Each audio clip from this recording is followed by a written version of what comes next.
Hi hello ಎಲ್ರಿಗೂ ನಮಸ್ಕಾರ. ಎಲ್ರಿಗೂ ನನ್ನ ಚಾನಲ್ಗೆ ಸ್ವಾಗತ. ಸ್ನೇಹಿತರೆ, ನಾನಿವತ್ತು ಈ ಒಂದು ಸ್ಯಾರಿ ಏನಿದೆ, ಈ ಸ್ಯಾರಿನಲ್ಲಿ ಒಂದು ಬೇಬಿ ಫ್ರಾಕು ಮತ್ತು ಒಂದು 22-23 ಇಯರ್ಸ್ ಇರೋ ಅಂಥವ್ರಿಗೆ ಒಂದು ಅಂಬ್ರೆಲಾ ಫ್ರಾಕ್ ಎರಡನ್ನೂ ಕಟ್ ಮಾಡ್ತಾಯಿದ್ದೀನಿ. ಸೊ ಒಂದೇ ಸ್ಯಾರಿನಲ್ಲಿ ಸ್ವಲ್ಪ ಕಷ್ಟ ಆಗುತ್ತೆ, ಬಟ್ ಆದರೂ ಕೂಡ ಅವರು ನನಗೆ ಟ್ವಿನ್ನಿಂಗ್ ಡ್ರೆಸ್ ಬೇಕು, ಇಬ್ಬರಿಗೂ ಅಮ್ಮ ಮಗಳಿಗೆ ಈ ಥರ ಬೇಕು ಅಂತ ಕೇಳ್ಕೊಂಡಿರೋದ್ರಿಂದ ಸೊ ಅದೇ ಥರ ಕಟ್ ಮಾಡ್ತಾಯಿದ್ದೀನಿ. ಸೊ ಕಟ್ಟಿಂಗ್ ಇದನ್ನು ನಾನು ನಿಮಗೆ ಇವತ್ತು ಕ್ಲಿಯರಾಗಿ ತೋರಿಸ್ಕೊಡ್ತಾಯಿದ್ದೀನಿ. ತಪ್ಪದೆ ನನ್ನ ಚಾನಲ್ನ ಸಬ್ಸ್ಕ್ರೈಬ್ ಮಾಡ್ಕೊಳ್ಳಿ. ಸೊ ಈಗ ನಾನು ಫಸ್ಟಿಗೆ ಬಂದು ಲೈನಿಂಗ್ ಫ್ಯಾಬ್ರಿಕ್ ಏನಿದೆ, ಲೈನಿಂಗ್ ಫ್ಯಾಬ್ರಿಕ್ನ ತೊಗೊಂಡು ಆ್ಯಕ್ಚುಲಿ ಅದು ಬಾಡಿ ಮೆಜರ್ಮೆಂಟ್ ಎಲ್ಲ ತೊಗೊಂಡಿದ್ದೀನಿ. ಸೊ ಲೈನಿಂಗ್ ಫ್ಯಾಬ್ರಿಕಲ್ಲಿ ಸ್ಲೀವ್ಸ್ನ ಫಸ್ಟಿಗೆ ಕಟ್ ಮಾಡ್ಕೊತೀನಿ. 4 ಫೋಲ್ಡಾಗಿ ನಾನು ಫೋಲ್ಡ್ ಮಾಡ್ಕೊಂಡಿದ್ದೀನಿ. ಕಾಟನ್ ಪೀಸ್ ಇದು 1 ಮೀಟರು.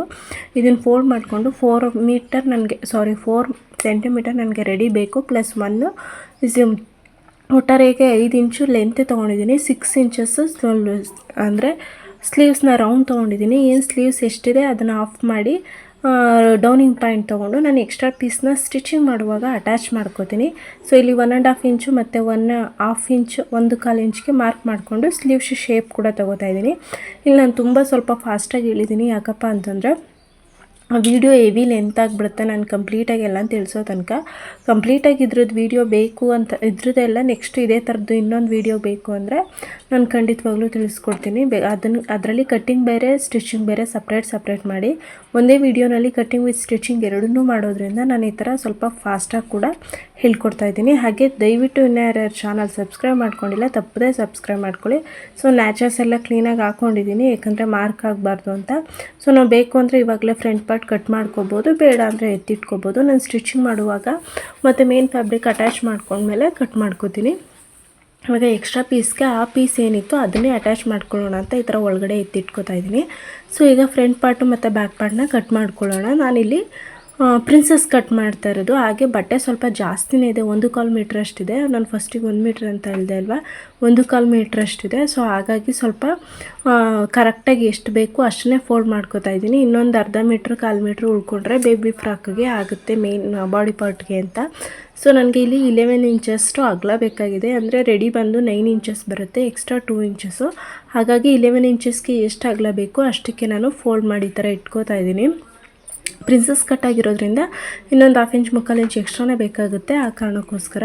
ಸೊ ಇಲ್ಲಿ ನನಗೆ ಇವಾಗ ಫಸ್ಟಿಗೆ ಲೆಂತ್ ನೋಡ್ಕೋತಾ ಇದ್ದೀನಿ. ಲೆಂತ್ ಬಂದು 14 ಇಂಚು ಪ್ಲಸ್ 1 ಇಂಚ್ ಆ್ಯಡ್ ಮಾಡ್ಕೋತಾ ಇದ್ದೀನಿ. ಬಿಕಾಸ್ ಏನು ಮೇಲ್ಗಡೆ 1/2 ಇಂಚು ಶೋಲ್ಡರ್ ಅಟ್ಯಾಚಿಂಗು ಮತ್ತು ಲೈನಿಂಗ್ ಅಟ್ಯಾಚಿಂಗು 1/2 ಇಂಚ್ ಇರುತ್ತಲ್ವ, ಅದಕ್ಕೋಸ್ಕರ 1 inch extra. So 14 plus 1 = 15 inches. 15 ಇಂಚಸ್ಗೆ ರೆಡಿ ಮಾರ್ಕ್ ಮಾಡ್ಕೋತಾ ಇದ್ದೀನಿ. 7.5 ಇಂಚಸ್ ಬಂದು ಅವರ ವೇಸ್ಟ್ ರೌಂಡ್ ಆಗಿರುತ್ತೆ, ವೀಪ್ ರೌಂಡು. ಸೊ ಅಲ್ಲಿಗೆ 1 ಇಂಚ್ ಎಕ್ಸ್ಟ್ರಾ ಆ್ಯಡ್ ಮಾಡ್ತಾಯಿದ್ದೀನಿ. ಬಿಕಾಸ್ ಇಲ್ಲಿ ನಾನು ಬ್ಯಾಕ್ ಪಾರ್ಟಲ್ಲಿ ಒಂದೊಂದು ಡಾಟ್ ಹಿಡಿಯೋಣ ಅಂತ ಅಂದ್ಕೊಂಡಿದ್ದೀನಿ. ಅಂದರೆ ಬ್ಲೌಸ್ಗೆ ನಾವು ಬ್ಯಾಕಲ್ಲಿ ಹೇಗೆ ಡಾಟ್ ಇಡ್ತೀವಿ ಆ ಥರ. ಸೊ ಇವಾಗ ಚೆಸ್ಟ್ ಬಂದು 8.5 ಇಂಚ್ ಇದೆ. ಸೊ ಲೂಸಿಂಗ್ ಅಂತ 1/2 ಇಂಚ್ ಕೊಡ್ತಾಯಿದ್ದೀನಿ. ಒಟ್ಟು 9 ಇಂಚಸ್ಸು ರೆಡಿ, 2 ಇಂಚಸ್ಸು ಎಕ್ಸ್ಟ್ರಾ ಅಂತ ಟೋಟಲ್ 11 ಇಂಚಸ್ಗೆ ಮಾರ್ಕ್ ಮಾಡ್ಕೋತಾ ಇದ್ದೀನಿ. ಇಲ್ಲಿ ನಾನು ಚೆಸ್ಟ್ ಶೋಲ್ಡರ್ ಮತ್ತು ನೆಕ್ ಪಾರ್ಟ್ ಬಂದು 5.25 ಇಂಚಸ್ಗೆ ತೊಗೋತಾ ಇದ್ದೀನಿ. 6 ಇಂಚಸ್ಗೆ ತೊಗೊಂಡ್ರೆ ಓಕೆ ಆಗುತ್ತೆ. ಬಟ್ ಇವರು ಸ್ವಲ್ಪ ಸಣ್ಣ ಇದ್ದಾರೆ ಮತ್ತು ಶೋಲ್ಡರ್ ಕೂಡ ಕರೆಕ್ಟಾಗಿರೋದ್ರಿಂದ 5.25 ಇಂಚಸ್ಗೆ ನೆಕ್ಕು ಮತ್ತು ಶೋಲ್ಡರ್ ತೊಗೊಂಡು 5.25 ಇಂಚಸ್ಗೆ ಆರ್ಮೋಲ್ ತೊಗೋತಾ ಇದ್ದೀನಿ. ಜಸ್ಟ್ ಈ ಥರದೊಂದು ಶೇಪ್ ಕೂಡ ಕೊಡ್ತಾಯಿದ್ದೀನಿ. ಆರ್ಮೋಲ್ ಸ್ಕೇಲ್ ಯೂಸ್ ಮಾಡಿ ಶೇಪ್ ಕೊಟ್ಕೊಳ್ಳಿ. ಆ್ಯಂಡ್ ಇವಾಗ ನಾವು ಒಂದ್ಸರಿ ಚೆಕ್ ಮಾಡ್ಕೋಬೋದು ಕರೆಕ್ಟಾಗಿ ಬರುತ್ತಾ ಅಂತ. ನಮಗೇನಾದರೂ ವೇರಿಯೇಷನ್ಸ್ ಆಗಿದೆ ಅಂದರೆ ಆರ್ಮೋಲ್ ರೌಂಡು 7.25 ಇಂಚ್ ಅಷ್ಟಿದೆ ಅಂತಂದರೆ ಈ ಥರ ಆರ್ಮೋಲ್ ಲೆಂತ್ ಏನು ಬರುತ್ತೆ ಲೈನು, ಅದನ್ನು ಮೇಲ್ಗಡೆ ಸ್ವಲ್ಪ ಕೆಳಗಡೆ ಮಾಡಿಕೊಂಡ್ರೆ ಸರಿ ಬರುತ್ತೆ. ಸೊ ನಾನು ಇವಾಗ ಸ್ವಲ್ಪ ಮೇಲ್ಗಡೆಗೆ ಹಾಕ್ಕೊಂಡು ಅಲ್ಲಿಂದ 1 ಇಂಚ್ ಮಾರ್ಕ್ ಮಾಡಿಕೊಂಡು ಮತ್ತೆ ಒಂದು ರೌಂಡ್ ಹಾಕೋತೀನಿ. ಸೊ ಇವಾಗ ಚೆಕ್ ಮಾಡ್ತೀನಿ ನೋಡಿ, ಕರೆಕ್ಟಾಗಿ ಬರುತ್ತೆ. ಸೊ ಒಂದು 1/2 ಇಂಚ್ ಎಕ್ಸ್ಟ್ರಾ ಬಂದರೆ ಏನೂ ಪ್ರಾಬ್ಲಮ್ ಇಲ್ಲ, ಯಾಕಂದರೆ ಮೇಲ್ಗಡೆ ಶೋಲ್ಡರ್ ಅಟ್ಯಾಚಿಂಗೋಸ್ಕರ 1/2 ಇಂಚ್ ಹೋಗುತ್ತಲ್ವ, ಅವಾಗ ಕರೆಕ್ಟಾಗಿ ಆಗುತ್ತೆ. ಸೊ ನಾವು ಈ ಲೈನ್ನ ಕನ್ಸಿಡರ್ ಮಾಡ್ಕೋಬಾರ್ದು. ನೋಡಿ ಈ ಥರ ಇಟ್ಕೊಂಡು ನೋಡಿದಾಗ ಮೇಲ್ಗಡೆ ಲೈನ್ನ ನಾವು ಕಟಿಂಗ್ ಮಾಡುವಾಗ ಅಲ್ಲಿ ತಗೋಬೇಕು. ಸೊ ಇವಾಗ ಬ್ಲೌಸ್ನ ಬ್ಯಾಕ್ ಲೆಂತ್ 7 ಇಂಚಸ್ ಇಟ್ಕೋತಾ ಇದ್ದೀನಿ. 7.5 ಇಂಚು, ಯಾಕಂದರೆ ಮೇಲ್ಗಡೆ 1/2 ಇಂಚ್ ಹೋಗುತ್ತಲ್ವ ಅದಕ್ಕೋಸ್ಕರ. 3 ಇಂಚಸ್ಸು ನಾನಿಲ್ಲಿ ಶೋಲ್ಡರ್ ಇಟ್ಕೊಂಡು 2.25 ಇಂಚ್ಗೆ ನೆಕ್ ತೊಗೋತಾ ಇದ್ದೀನಿ. ಆದರೆ ನೆಕ್ನ ಅಗಲ ಬಂದು 2.25 ಇಂಚ್ ತೊಗೋತಾ ಇದ್ದೀನಿ. ಹಿಂದ್ಗಡೆ ಸ್ವಲ್ಪ ಬ್ರಾಡ್ 1/4 ಇಂಚ್ ಬ್ರಾಡ್ ಇದ್ದರೆ ಲುಕ್ಕಾಗಿ ಕಾಣಿಸುತ್ತೆ ಅಂತ ಜಸ್ಟ್ ಒಂದು ಸಿಂಪಲ್ಲಾಗಿ ಶೇಪ್ ಕೊಡ್ತಾಯಿದ್ದೀನಿ, ಏನೂ ಕೂಡ ಮಾಡ್ತಾಯಿಲ್ಲ. ಸೊ ಇವಾಗ ಬ್ಯಾಕಲ್ಲಿ ಡಾಟ್ಸ್ ಕೂಡ 4.5 ಇಂಚಸ್ ಲೆಂತೆ ತೊಗೊಂಡು ಏನು 1 ಇಂಚ್ಗೆ ಡಾಟ್ ಅಂತ ಮಾಡ್ಕೊಂಡಿದ್ದೆ ಅಲ್ಲಿ 1/2 ಇಂಚ್ ಮಾರ್ಕ್ ಮಾಡಿಕೊಂಡು ಡಾಟ್ ಲೈನ್ನ ಮಾಡ್ಕೋತೀನಿ. ಸೊ ಇವಾಗ ಕ್ಲೀನಾಗಿ ಕಟ್ ಮಾಡ್ಕೊಳ್ಳೋಣ. ವಿಡಿಯೋ ನಿಮಗೆ ಸ್ವಲ್ಪ ಲೆಂತಿ ಅಂತ ಅನ್ನಿಸ್ಬೋದು ಮತ್ತು ಸ್ಪೀಡ್ ಅಂತ ಅನ್ನಿಸ್ಬೋದು. ಒಂದು ಸಾರಿ ಗೊತ್ತಾಗಲಿಲ್ಲ ಅಂತಂದರೆ 2 ಸಾರಿ ಈ ಥರ ಚೆಕ್ ಮಾಡಿ ನೋಡ್ಕೊಳ್ಳಿ. ವಿಡಿಯೋ ತುಂಬಾ ಚೆನ್ನಾಗಿದೆ. ಆ್ಯಂಡ್ ಈ ಥರ ನೀವು ಹಳೆ ಸೀರೆಗಳಲ್ಲೇ ಈ ಥರ ಎಲ್ಲ ಕಟ್ ಮಾಡಿಕೊಂಡ್ರೆ ಸೀರೆನೂ ಕೂಡ ಯೂಸ್ ಆಗುತ್ತೆ. ಇದು ಬ್ಯಾಕ್ ಪಾರ್ಟು, ಇದನ್ನು ಮಾರ್ಕ್ ಮಾಡಿ ಎತ್ತಿಟ್ಕೋತೀನಿ. ಹಾಗೆ ಇನ್ನೊಂದು ಬಂದು ಫ್ರಂಟ್ ಪಾರ್ಟ್ಗೂ ಅಷ್ಟೇ ಮೇಲ್ಗಡೆ ಏನು ಫ್ಯಾಬ್ರಿಕ್ ಇತ್ತು ಅದನ್ನು ಈ ಥರ ಕ್ಲೀನಾಗಿ ಹಾಕ್ಕೊಂಡು ಈ ಥರ ಫಸ್ಟ್ ಬ್ಯಾಕ್ ಪಾರ್ಟ್ ಏನು ಕಟ್ ಮಾಡಿದ್ದೆ ಅದೇ ಫ್ಯಾಬ್ರಿಕ್ನ ತೊಗೊಂಡು ಸ್ವಲ್ಪ ಫಾಸ್ಟ್ ಆಗ್ತಾ ಇರೋದ್ರಿಂದ ತೊದಲಾಗ್ತಾಯಿದೆ. ತೊಗೊಂಡು ಫಸ್ಟಿಗೆ ಆರ್ಮೋಲು, ನೆಕ್ಕು, ಶೋಲ್ಡರು ಮತ್ತು ಬ್ಲೌಸ್ ಲೆಂತು ಮಾರ್ಕ್ ಮಾಡ್ಕೊತಾ ಇದ್ದೀನಿ. ಬಾಡಿ ಪಾರ್ಟ್ ಲೆಂತು ಮಾಡಿಕೊಂಡು ಅಲ್ಲಲ್ಲಿಗೆ ಕ್ಲೀನಾಗಿ ಸ್ಕೇಲಲ್ಲಿ ಲೈನ್ ಮಾಡಿಕೊಂಡು ಫಸ್ಟಿಗೆ ಮಾರ್ಕ್ ಮಾಡ್ಕೊಬಿಡ್ತೀನಿ. ಹಾಗೆ ಇನ್ನೂ ಯಾರು ಚಾನಲ್ ಸಬ್ಸ್ಕ್ರೈಬ್ ಮಾಡ್ಕೊಂಡಿಲ್ಲ ತಪ್ಪದೆ ನನ್ನ ಚಾನಲ್ನ ಸಬ್ಸ್ಕ್ರೈಬ್ ಮಾಡ್ಕೊಳ್ಳಿ. ಅಲ್ಲಿ ಬಂದು ನಾನು 1 ಇಂಚಿಗೆ ಮಾರ್ಕ್ ಮಾಡ್ಕೊಂಡಿದ್ದೆ ಅಲ್ವಾ, ಇಲ್ಲಿ 1/2 ಇಂಚ್ ಕಡಿಮೆ ಮಾಡಿಕೊಂಡು ನಾನಿಲ್ಲಿ ಆರ್ಮೋಲ್ ರೌಂಡ್ ತೊಗೋತಾ ಇದ್ದೀನಿ. ಸೊ ಶೇಪ್ ತೊಗೊಳ್ಳುವಾಗ ನೀವು ಸಾಧ್ಯವಾದಷ್ಟು ಶೇಪ್ ಸ್ಕೇಲ್ನ ಯೂಸ್ ಮಾಡಿ. ಹಾಗೆ ಒಳಗಡೆ ಎಷ್ಟು ಬರುತ್ತೆ ಫ್ರಂಟ್ ಪಾರ್ಟಲ್ಲಿ ಅದಷ್ಟಕ್ಕೇ ತೊಗೊಳ್ಳಿ, ಅಥವಾ 1/2 ಇಂಚ್ ಒಳಗಡೆ ಮಾರ್ಕ್ ಮಾಡಿಕೊಂಡ್ರು ಓಕೆ ಆಗುತ್ತೆ. ಸೇಮ್ ನಾನು ಬ್ಯಾಕ್ ಶೋಲ್ಡರು ಮತ್ತು ನೆಕ್ 2 ಕಾಲಿ ಮತ್ತು 3 ಇಂಚ್ ಏನು ತೊಗೊಂಡಿದ್ದೆ ಸೇಮ್ ಅಷ್ಟನ್ನೇ ತೊಗೋತಾ ಇದ್ದೀನಿ. ಫ್ರಂಟ್ ಡೀಪ್ ಬಂದು 6 ಇಂಚಸ್ ತೊಗೋತೀನಿ. 1/2 ಇಂಚು ನನಗೆ ಶೋಲ್ಡರಲ್ಲಿ ಹೋಗುತ್ತೆ, ಇನ್ನು ರೆಡಿ ಬರೋದು 5.5 ಇಂಚು. ಆ ಕಾರಣಕ್ಕೋಸ್ಕರ ಚೆಸ್ಟಲ್ಲಿ 1/2 ಇಂಚ್ ಎಕ್ಸ್ಟ್ರಾ ಬಿಕಾಸ್ ಡಾಟ್ಗೋಸ್ಕರ. ಇಲ್ಲಿ ಪ್ರಿನ್ಸಸ್ ಕಟ್ ಮಾಡ್ತಾ ಇರೋದ್ರಿಂದ ನಾನಿಲ್ಲಿ ಬೆಸ್ಟ್ ಪಾಯಿಂಟ್ನ ಮಾರ್ಕ್ ಮಾಡ್ಕೋತಾ ಇದ್ದೀನಿ. ಇಲ್ಲಿ 1/2 ಇಂಚು ಶೋಲ್ಡರ್ ಅಂತ ಫಸ್ಟಿಗೆ ಮಾರ್ಕ್ ಮಾಡ್ಕೊಂಡು ಬಿಡ್ತೀನಿ, ಇಲ್ಲಾಂದರೆ ಬೆಸ್ಟ್ ಪಾಯಿಂಟ್ ಸಿಗೋದು ಕಷ್ಟ ಆಗುತ್ತೆ. ಸೊ 9.5 ಇಂಚು, ಕೆಲವೊಬ್ಬರಿಗೆ 10 ಇಂಚಸ್ಸು ಕೂಡ ಬರುತ್ತೆ, ನೋಡ್ಕೊಂಡು ಮಾರ್ಕ್ ಮಾಡ್ಕೊಳ್ಳಿ. ಸೊ 9.5 ಇಂಚ್ಗೆ ಒಂದು ಕರೆಕ್ಟಾಗಿ ಲೈನ್ ಮಾರ್ಕ್ ಮಾಡ್ಕೋತಾ ಇದ್ದೀನಿ. ಇಲ್ಲಿಂದ 3 ಇಂಚಸ್ಗೆ ಮಾರ್ಕ್ ಮಾಡಿಕೊಂಡು ಸೊ ಪಕ್ಕಕ್ಕೆ 2 ಇಂಚಸ್ ಮಾರ್ಕ್ ಮಾಡಿಕೊಂಡು ಸೊ ಅಲ್ಲೂ ಕೂಡ ರೆಡಿ 2 ಇಂಚಸ್ ಲೆಂತ್ ತೊಗೋತಾ ಇದ್ದೀನಿ. ಇಲ್ಲಿ ನೋಡಿ ಈ ಥರ ತೊಗೊಂಡು ಈ ಥರ ಸಿಂಪಲಾಗಿ ಒಂದು ಶೇಪ್ ಕೊಡ್ತೀನಿ. ನೀವು ಬೇಕು ಅಂದರೆ ಆರ್ಮೋಲ್ ಸ್ಕೇಲಲ್ಲೂ ಕೂಡ ಈ ಥರ ಶೇಪ್ ಕೊಟ್ಕೋಬೋದು. ಸೊ ಇದು ಕೊಟ್ಕೊಂಡ ತಕ್ಷಣ ಸೆಂಟರಲ್ಲಿ ಇನ್ನೊಂದು ಮಾರ್ಕ್ ಮಾಡ್ಕೋಬೋದು. ಇಲ್ಲ ಅಂತಂದರೆ ನಿಮಗೆ ಇದು ಸ್ವಲ್ಪ ಕಷ್ಟ ಆಗುತ್ತೆ ಅಂದರೆ ನಾನು ಬ್ಯಾಕಲ್ಲಿ ಹೇಗೆ ಕಟ್ ಮಾಡಿದೆ ಅದೇ ಥರ ಸೆಂಟರ್ಗೊಂದು ಅಂದರೆ ಬೆಸ್ಟ್ ಪಾಯಿಂಟ್ಗೊಂದು ಮಾರ್ಕ್ ಮಾಡಿಕೊಂಡು 1/2 ಇಂಚು ಅಥವಾ 1 ಇಂಚ್ಗೆ ಮಾರ್ಕ್ ಮಾಡ್ಕೋಬೋದು. ಸೊ ನಾನು ಈ ಥರ ಕರ್ವ್ ಶೇಪಲ್ಲಿ ಮಾರ್ಕ್ ಮಾಡ್ಕೋತಾ ಇದ್ದೀನಿ. ನೋಡಿ ಇಷ್ಟೊಂದು ಈಸಿಯಾಗಿದೆ, ತುಂಬಾ ಈಸಿ, ಹೆವಿ ಎಫರ್ಟ್ ಅಂತ ಏನನ್ಸಲ್ಲ. ಹಾಗೆ ಇದನ್ನು ಮಾರ್ಕ್ ಮಾಡಿಕೊಂಡು ಇವಾಗ ನಾನು ಹಿಪ್ ರೌಂಡ್ನ ವೇಸ್ಟ್ನ ಮಾರ್ಕ್ ಮಾಡ್ಕೋತಾ ಇದ್ದೀನಿ. ಸೊ 7.5 ಇಂಚಸ್ ಏನು ಬರುತ್ತೆ ಅಲ್ಲಿ ನೋಡಿಕೊಂಡು ಮಾರ್ಕ್ ಮಾಡಿಕೊಂಡು ಇಲ್ಲಿ ಕೂಡ ನಾನು ಇದನ್ನು ಕಟ್ಟಿಂಗ್ ಮಾಡುವಾಗ ಅಂತಂದರೆ ಮೇನ್ ಫ್ಯಾಬ್ರಿಕ್ ಏನು ಇಟ್ಕೊಂಡು ಕಟ್ ಮಾಡ್ಕೋತೀವಿ ಆವಾಗ, ಮತ್ತು ಅದ್ರ ಜೊತೆಗೆ ನಾನು ಸ್ಟಿಚಿಂಗ್ ಮಾಡ್ಕೊಳ್ಳುವಾಗ ನೆಕ್ ಪಾರ್ಟ್ಗೆ ಏನಾದರೂ ಡಿಸೈನ್ ಕೊಟ್ಕೊಂಡು ಸ್ಟಿಚ್ ಮಾಡ್ಕೋತೀನಿ.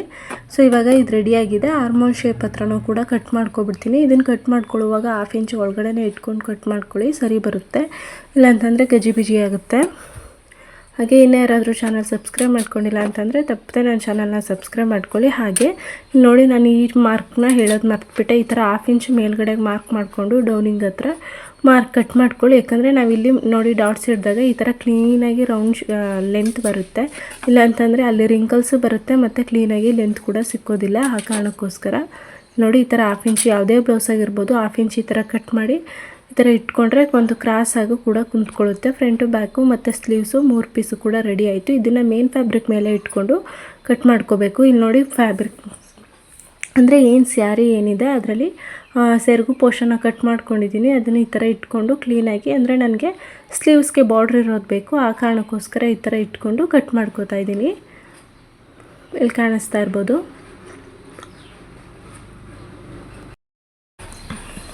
ಸೊ ಇದೇ ಥರ ಇಟ್ಕೊಂಡು ಕ್ಲೀನಾಗಿ ಕಟ್ ಮಾಡ್ಕೊಂಡು ಬಿಡ್ತೀನಿ. ಸೊ ಕಟ್ ಮಾಡುವಾಗಲೂ ಅಷ್ಟೇ ಒಂದು 1/2 ಇಂಚು ಅಥವಾ 1/4 ಇಂಚು ಎಕ್ಸ್ಟ್ರಾನೇ ಇರೋ ಥರ ನೋಡ್ಕೊಂಡು ಕಟ್ ಮಾಡ್ಕೊಳ್ಳಿ. ಯಾಕಂದರೆ ನಾವು ಮೇನ್ ಫ್ಯಾಬ್ರಿಕ್ ಅಟ್ಯಾಚ್ ಮಾಡ್ಕೊಳ್ಳುವಾಗ ಸ್ವಲ್ಪ ಪ್ರಾಬ್ಲಮ್ ಆಗುತ್ತೆ, ಆ ಕಾರಣಕ್ಕೋಸ್ಕರ ಈ ಥರ ನೋಡಿಕೊಂಡು ಕಟ್ ಮಾಡ್ಕೊಳ್ಳಿ. ಸ್ಟಿಚಿಂಗಲ್ಲಿ ನಾನು ಇದರಲ್ಲಿ ಸ್ಟಿಚಿಂಗ್ನ ಕಂಪ್ಲೀಟಾಗಿ ತೋರಿಸ್ಲಿಕ್ಕೆ ಆಗೋದಿಲ್ಲ, ಯಾಕಂದರೆ ತುಂಬ ಲೆಂತ್ ಆಗುತ್ತೆ. ಇವಾಗಲೇ 1/4 ಗಂಟೆ ಆಗಿದೆ, 1/4 ಗಂಟೆ ಮೇಲೇ ಆಗಿದೆ ಇವಾಗಲೇ. ಸೊ ಇನ್ನು ನಾವು ಕೊಡ್ತೀನಿ ಅಂತಂದರೆ ಇನ್ನೂ ಸ್ಟಿಚಿಂಗ್ಗೆ ಒಂದು 1/2 ಅವರ್ ಆಗುತ್ತೆ ಕ್ಲೀನಾಗಿ ಎಲ್ಲ ಎಕ್ಸ್ಪ್ಲೇನ್ ಮಾಡಿ ಹೇಳಬೇಕು ಅಂತಂದರೆ. ಸೊ ಸ್ಲೀವ್ಸ್ನ ಈ ಥರ ತೊಗೋತಾ ಇದ್ದೀನಿ. ನಾನು ಎಕ್ಸ್ಟ್ರಾ ಪಟ್ಟಿನ ಆಮೇಲೆ ಅಟ್ಯಾಚ್ ಮಾಡ್ಕೋತೀನಿ. ಇಲ್ಲೇ ತೊಗೋತೀನಿ ಅಂತಂದರೆ ಬಟ್ಟೆ ತುಂಬ ವೇಸ್ಟ್ ಆಗುತ್ತೆ, ಆ ಕಾರಣಕ್ಕೋಸ್ಕರ ಇವಾಗ ನಾನು ಸ್ಲೀವ್ಸು ಮತ್ತು ಬಾಡಿ ಪಾರ್ಟ್ ಎಲ್ಲ ಕಟಿಂಗ್ ಮಾಡ್ಕೊಂಡಿದ್ದಾಗಿದೆ. ಈ ಎಕ್ಸ್ಟ್ರಾ ಫ್ಯಾಬ್ರಿಕ್ನ ನಾನು ಇಲ್ಲೇ ಅಟ್ಯಾಚ್ ಮಾಡ್ಕೊಳ್ಳೋದ್ರಿಂದ ಇಲ್ಲೇ ನಾನು ಈ ಫ್ಯಾಬ್ರಿಕ್ನ ಒಳಗಡೆ ಇಟ್ಕೊಂಡು ಎತ್ತಿಟ್ಕೋತೀನಿ. ಯಾಕಂದರೆ ನಮಗೆ ಯೂಸ್ ಆಗುತ್ತಲ್ವ ಈ ಥರ ಅಲ್ಲಲ್ಲೇ ಫ್ಯಾಬ್ರಿಕ್ನ ಅಟ್ಯಾಚ್ ಮಾಡ್ಕೊಳ್ಳೋದಕ್ಕೆ ಒಂದು ಸೈಡಲ್ಲಿ ಇಟ್ಕೊಂಡ್ಬಿಟ್ರೆ, ಆ ಕಾರಣಕ್ಕೋಸ್ಕರ. ಇವಾಗ ಸ್ಲೀವ್ಸ್ ಕೂಡ ರೆಡಿ ಆಯಿತು, ಬಾಡಿ ಪಾರ್ಟ್ ಕೂಡ ರೆಡಿ ಆಯಿತು. ಇವಾಗ ಏನಂದರೆ ಬಾಟಮ್ ಪಾರ್ಟು ಬಾಟಮ್ ಪಾರ್ಟ್ನ ರೆಡಿ ಮಾಡ್ಕೊಳ್ಳೋದಕ್ಕಿಂತ ಮೊದಲು ಸ್ಯಾರಿ ಪಾರ್ಟ್ನ ನಾವು ಹೇಗೆ ಅಂತ ನೋಡಿ ರೆಡಿ ಮಾಡ್ಕೋಬೇಕು. ಇಲ್ಲಿ ನೋಡಿ ಸ್ಯಾರಿ ಏನಿದೆ ಆ ಸ್ಯಾರಿನ ನಾನು ಎರಡೂ ಸೈಡು ಬಾರ್ಡ್ರ್ ಏನು ಬರುತ್ತೆ ಆ ಬಾರ್ಡ್ರನ್ನ ಕಟ್ ಮಾಡ್ಕೋತೀನಿ. ಅದ್ರ ಜೊತೆಗೆ ಈ ಸೆರಗಿನ ಪೋರ್ಷನ್ ಏನು ಬರುತ್ತೆ ಇದನ್ನು ಕಟ್ ಮಾಡ್ಕೋತೀನಿ. ಇದು ನಾವು ಹೆಂಗೆ ಇದ್ರೂ ಕಟ್ ಮಾಡಿ ಪಕ್ಕಕ್ಕೆ ಇಡ್ತೀವಿ. ಸೊ ನಾನು ಇದನ್ನು ಬೇಬಿ ಫ್ರಾಕ್ಗೆ ಯೂಸ್ ಮಾಡ್ಕೋತೀನಿ. ನನ್ನ ನೆಕ್ಸ್ಟ್ ವಿಡಿಯೋ ನೋಡಿದ್ರೆ ಗೊತ್ತಾಗುತ್ತೆ. ಅದರಲ್ಲಿ ನಾನು baby frock cutting with stitching ಹೇಗೆ ಅಂತ ತಿಳಿಸ್ಕೊಡ್ತೀನಿ. ಸೊ ಈ ಸೆರಗು ಪೋರ್ಷನಲ್ಲಿ ಬೇಬಿಗೆ ಬಾಡಿ ಪಾರ್ಟ್ನ ಕಟ್ ಮಾಡ್ಕೊಳ್ಳೋಣ ಅಂತ ಎತ್ತಿಟ್ಕೋತಾ ಇದ್ದೀನಿ. ಇವಾಗ ಎರಡೂ ಸೈಡ್ ಬಾರ್ಡ್ರನ್ನ ಕಟ್ ಮಾಡ್ಕೊಂಡು ಬಿಡೋಣ. ಕಟ್ ಮಾಡಿಕೊಂಡು ಸ್ಯಾರಿ ಪೂರ್ತಿ ಪ್ಲೇನ್ ಇರೋ ಹಾಗಾಗುತ್ತೆ. ಆವಾಗ ಇಲ್ಲಿ ನೋಡಿ, ಇಲ್ಲಿ ನಾನು ಏನು ಬಾಡಿ ಪಾರ್ಟ್ ಲೈನಿಂಗ್ ಕಟ್ ಮಾಡ್ಕೊಂಡಿದ್ದೆ ಇದು ಬಂದು ಫ್ಯಾಬ್ರಿಕ್ಕು 4.5 ಮೀಟರ್ ಅಷ್ಟಿದೆ. ಇದು ಬಂದು ಮ್ಯಾಚಿಂಗ್ ಲೈನಿಂಗು 3 ಮೀಟರ್ಸ್ ಲೈನಿಂಗ್ ಇದೆ ದೊಡ್ಡವ್ರಿಗೆ. ಇದು ಬಂದು ಪಾಪುಗೆ ಸೆರಗಿನ ಪೋರ್ಷನು, ಅದಕ್ಕೆ 1 ಮೀಟರ್ ಲೈನಿಂಗ್ ಇದೆ ಬಾಡಿ ಪಾರ್ಟ್ಗೆ. ಮತ್ತು ಸ್ಲೀವ್ಸ್ ಬಾಟಮ್ಗೂ ಕೂಡ 1 ಇಂಚ್ ನಾನು ಸಪ್ರೇಟಾಗಿ ಕಟ್ ಮಾಡ್ಕೊಂಡಿದ್ದೀನಿ ಸ್ಯಾರಿನಲ್ಲೇ. ಇದು ಸ್ಯಾರಿಯ ಬಾರ್ಡರ್ ಲೆಸ್ ಏನಿದೆ ಅದು. ಸೊ ಈ ಥರ ಎಲ್ಲನೂ ಕೂಡ ಸಪ್ರೇಟ್ ಮಾಡಿಕೊಂಡು ಬೇಬಿಗೆ ಎಷ್ಟು ಬೇಕೋ ಅದನ್ನು ಎತ್ತಿಟ್ಕೋತಾ ಇದ್ದೀನಿ. ಸೊ ಬೇಬಿಗೆ ನಾನು ಬಾಟಮ್ಗೆ ಸೆರಗು ಪೋರ್ಷನ್ ಟಾಪ್ಗೆ ಸೆರಗು ಪೋರ್ಷನ್ ತೊಗೊಂಡಿದ್ದೀನಿ. ಬಾಟಮ್ ಸ್ಕರ್ಟ್ ಏನು ಬರುತ್ತೆ ಅದಕ್ಕೆ 1 ಮೀಟರ್ ಅಷ್ಟು ಸೀರೆನೇ ಕಟ್ ಮಾಡ್ಕೊಂಡಿದ್ದೀನಿ. ಇನ್ನು ಉಳಿದಿರೋದು ಬಂದು 4 ಮೀಟರ್ ಅಷ್ಟು ಸ್ಯಾರಿ ಉಳ್ಕೊಳ್ಳುತ್ತೆ. ಅಂದರೆ 3.5 ಮೀಟರ್ ಸ್ವಲ್ಪ ಕಡಿಮೆನೇ ಉಳ್ಕೊಳ್ಳುತ್ತೆ. ಸೊ ನಾನು ಇಲ್ಲಿ 4 ಫೋಲ್ಡಾಗಿ ಮಾಡಿಕೊಂಡು ಸ್ಯಾರಿನ ಇಲ್ಲಿ ಏನು ಬರುತ್ತೆ ನಮ್ಮದು ಟಾಪ್ ಏನು ಕಟ್ ಮಾಡ್ಕೊಂಡಿದ್ದೆ ಅದನ್ನ ಈ ಥರ ಫೋಲ್ಡ್ ಮಾಡಿಕೊಂಡು ಈ ಥರ ಕ್ಲೀನಾಗಿ ಸ್ಟಿಚ್ ಮಾರ್ಕ್ ಮಾಡ್ಕೋತಾ ಇದ್ದೀನಿ. ನೋಡಿ ಕಾಣಿಸ್ತಾ ಇರ್ಬೋದು.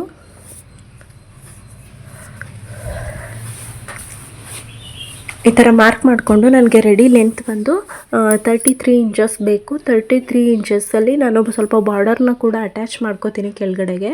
ಸೊ ಅದನ್ನು ಕೂಡ ಗಮನದಲ್ಲಿ ಇಟ್ಕೊಂಡು ನಮಗೆ ಎಷ್ಟು ಬೇಕು ಅಷ್ಟನ್ನು ನೋಡಿಕೊಂಡು ಇಲ್ಲಿಂದ ರೆಡಿ ಲೆಂತ್ನ ನೀವು ಮಾರ್ಕ್ ಮಾಡ್ಕೋಬೇಕು 33 ಇಂಚಸ್ ಅಂತ.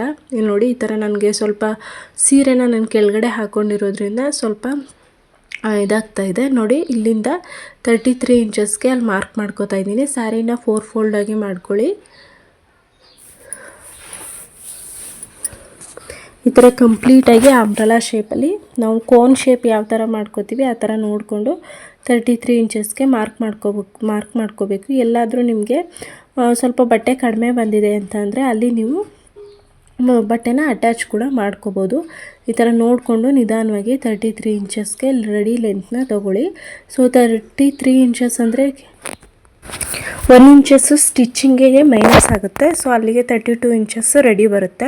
ನಾನು ಕೆಳಗಡೆ ಬಾರ್ಡ್ರನ್ನ ಅಟ್ಯಾಚ್ ಮಾಡೋದ್ರಿಂದ 35 ಇಂಚಸ್ಗೆ ಬಂದು ನಿಂತ್ಕೊಳ್ಳುತ್ತೆ. ಸೊ ನಾನು ಪೂರ್ತಿ ಲೆಂತೆ ತೊಗೊಂಡಿಲ್ಲ, ಒಂದು ರೀತಿ ಹಾಫ್ ಆ್ಯಂಡ್ ಹಾಫ್ ತೊಗೊಂಡಿದ್ದೀನಿ. ಅಂದರೆ ಕುಣಕಾಲು ಅಂತ ಏನು ಹೇಳ್ತೀವಿ, ಮೊಣಕಾಲು ಅಲ್ಲಿ ತನಕ ಬರೋ ಥರ ನೋಡ್ಕೊಂಡು ತೊಗೊಂಡಿದ್ದೀನಿ. ಇದಿಷ್ಟು ನಾನು ಎಕ್ಸ್ಟ್ರಾ ಪೀಸ್ನ ಅಟ್ಯಾಚ್ ಮಾಡಬೇಕು. ಸೊ ಈ ಪೀಸ್ನ ನಾನು ಉಳಿದಿರೋವಂಥ ಪೀಸ್ನಲ್ಲಿ ತೊಗೊಂಡು ಕಟ್ ಮಾಡಿ ಅಟ್ಯಾಚ್ ಮಾಡ್ಕೋತೀನಿ. ಸೊ ಸ್ಟಿಚಿಂಗ್ ಮಾಡುವಾಗ ಇಷ್ಟು ಪೀಸ್ನ ಅಟ್ಯಾಚ್ ಮಾಡ್ಕೋತೀನಿ. ಸೊ ಕಾಣಿಸ್ತಾ ಇರ್ಬೋದು, ಈ ಥರ ನೋಡಿ ಅಟ್ಯಾಚ್ ಮಾಡ್ಕೋತೀನಿ. ನೋಡಿ ಇವಾಗ ಕಟಿಂಗ್ ಆಗಿದೆ. ಕಟಿಂಗ್ ಆದ ನಂತರ ಈ ಕಡೆ ಏನು ಎಕ್ಸ್ಟ್ರಾ ಫ್ಯಾಬ್ರಿಕ್ ಏನಿದೆ ಈ ಫ್ಯಾಬ್ರಿಕ್ನ ಅಲ್ಲಿಗೆ ತೊಗೊಂಡು ಅದೇನು ನಾನು ಇಷ್ಟು ಬೇಕಿತ್ತು ಒಂದು 2 ಇಂಚಿನಷ್ಟು ಆ 2 ಇಂಚನ್ನ ಅಲ್ಲಿಗೆ ಅಟ್ಯಾಚ್ ಮಾಡ್ಕೋತೀನಿ. ಸೊ ಸ್ವಲ್ಪ ಇದನ್ನು ನಿಧಾನವಾಗಿ ನೋಡಿಕೊಂಡು ಕಟಿಂಗ್ ಮಾಡ್ಕೊಳ್ಳಿ. ಯಾಕಂದರೆ ಕನ್ಫ್ಯೂಷನ್ ಆಗೋ ಚಾನ್ಸಸ್ ತುಂಬ ಇರುತ್ತೆ. ಆ ಕಾರಣಕ್ಕೋಸ್ಕರ ಇವಾಗ ನಮಗೆ ಇನ್ನೊಂದು ಸರಿ ಮೆಷರ್ಮೆಂಟ್ ಕೂಡ ನೋಡಿಕೊಂಡು ಇವಾಗ ಅಟ್ಯಾಚ್ ಮಾಡ್ಕೋತಾ ಇದ್ದೀನಿ. ಇದಿಷ್ಟು ಪೀಸಸ್ ನಮಗೆ ಬೇಕು. ಈ ಪೀಸ್ಗೆ ಬೇಕು ಅಂದರೆ ನೀವು 1/2 ಇಂಚ್ ಎಕ್ಸ್ಟ್ರಾ ತೊಗೋಬೋದು. ಯಾಕಂದರೆ ಅಟ್ಯಾಚಿಂಗೋಸ್ಕರ ಬೇಕಾಗಿರುತ್ತಲ್ವ, ಅದಕ್ಕೋಸ್ಕರ ಒಂದು 1/2 ಇಂಚಷ್ಟು ಎಕ್ಸ್ಟ್ರಾ ತೊಗೊಂಡು ಅಟ್ಯಾಚ್ ಮಾಡ್ಕೋತೀನಿ. ಈ ಪೀಸ್ನ ಹೀಗೆ ಜೋಪಾನವಾಗಿ ಎತ್ತಿಟ್ಕೊಳ್ಳಿ. ಹಾಗೆ ಇನ್ನೂ ಯಾರಾದರೂ ಚಾನಲ್ ಸಬ್ಸ್ಕ್ರೈಬ್ ಮಾಡ್ಕೊಂಡಿಲ್ಲ ಅಂತಂದರೆ ತಪ್ಪದೆ ನನ್ನ ಚಾನಲ್ನ ಸಬ್ಸ್ಕ್ರೈಬ್ ಮಾಡ್ಕೊಳ್ಳಿ. ಹಾಗೆ ಪಕ್ಕದಲ್ಲೇ ಕಾಣುವಂಥ ಬೆಲ್ ಬಟನ್ ಕೂಡ ಕ್ಲಿಕ್ ಮಾಡಿ. ನೀವು ಹಾಗೆ ಮಾಡೋದ್ರಿಂದ ನಾನು ಮಾಡೋ ಪ್ರತಿಯೊಂದು ವಿಡಿಯೋ ನೋಟಿಫಿಕೇಷನ್ ನಿಮಗೆ ಸಿಗುತ್ತೆ.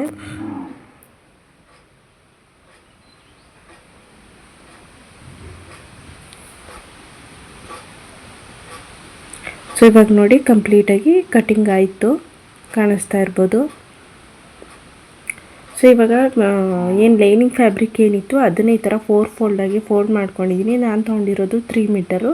ನಮ್ಮದು ಹಿಪ್ ರೌಂಡ್ ಏನಿದೆ ಅದನ್ನು ರೆಡಿ ಫ್ಯಾಬ್ರಿಕ್ ಮೇಲೆ ಈ ಥರ ಇಟ್ಕೊಂಡು ನಂದು ಲೈನಿಂಗ್ ಸ್ವಲ್ಪ ಕಡಿಮೆ ತೊಗೊಂಡಿದ್ದೀನಿ, ಹಾಗಾಗಿ ಈ ಥರ ಸ್ಟಿಚ್ ಮಾಡ್ಕೋತಾ ಇದ್ದೀನಿ. ನಿಮ್ಮ ಹತ್ರ ಜಾಸ್ತಿ ಇದ್ದರೆ ಅಂದರೆ ಒಂದು 5 ಮೀಟರ್ ಅಷ್ಟಿದ್ದರೆ 4.5 ಅಷ್ಟಿದ್ದರೆ ಕೂಡ ಓಕೆ ಆಗುತ್ತೆ. ಅಷ್ಟಿದ್ರೆ ನಾವು ಹೇಗೆ ಅಂದರೆ ಮೇನ್ ಫ್ಯಾಬ್ರಿಕ್ ಹೇಗೆ ಕಟ್ ಮಾಡಿದ್ವಿ ಅದೇ ಥರ ಇಟ್ಕೊಂಡು ಕಟ್ ಮಾಡ್ಕೋಬೋದು. ಇಲ್ಲ ಅಂತಂದರೆ ಈ ಥರ ಕಟ್ ಮಾಡ್ಕೊಳ್ಳಿ. ನಂದು ಕಡಿಮೆ ಲೈನಿಂಗ್ ಇರೋ ಕಾರಣ ನಾನು ಈ ಥರ ಸೇರಿಸಿ ಕಟ್ ಮಾಡ್ಕೋತಾ ಇದ್ದೀನಿ. ಇಲ್ಲಿ ಕಾಣಿಸ್ತಾ ಇರ್ಬೋದು. ಆಮೇಲೆ ಅಟ್ಯಾಚಿಂಗ್ ಮಾಡಿ ಲೈನಿಂಗ್ನ ಮಾಡ್ಕೊಳ್ಳೋಣ ಅಂತ. ಇಲ್ಲಿ ನೋಡಿ ನಾನು ಇವಾಗ ತೋರಿಸ್ಕೊಡ್ತೀನಿ. ಓಪನ್ ಮಾಡಿ ಈ ಥರ ಬರುತ್ತೆ. ಈ ಥರ ಒಂದಕ್ಕೊಂದು ಅಟ್ಯಾಚ್ ಮಾಡಿಕೊಂಡ್ರೆ ಸರಿ ಹೋಗುತ್ತೆ.